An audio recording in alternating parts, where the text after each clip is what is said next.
C'est demain que l'aventure du Dakar commence. Le départ sera donné en Argentine, sur la côte atlantique, et s'achèvera le 15 janvier sur le Pacifique au Pérou. Parmi les concurrents, on compte 133 Français. Mathieu Méranville et Denis Bassompierre ont suivi à l'entraînement dans les Alpes.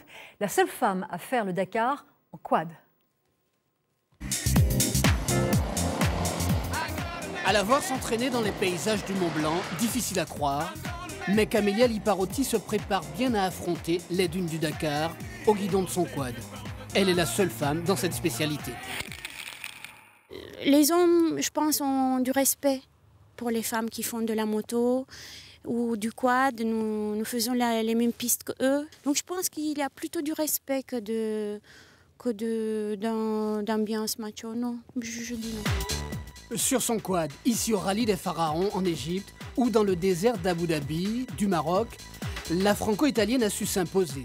Depuis sa découverte de l'engin en 2005, elle a remporté nombre de victoires. Mais sportive dans l'âme, Camélia Liparotti sait parfois s'arrêter pour sa passion et son métier, la photo. Amoureuse des grands espaces, elle a photographié les skieurs de l'extrême. Elle a aussi escaladé les sommets du Mont-Blanc, du Tibet et fait partie d'une expédition au Groenland. Ah, il y a beaucoup de sensations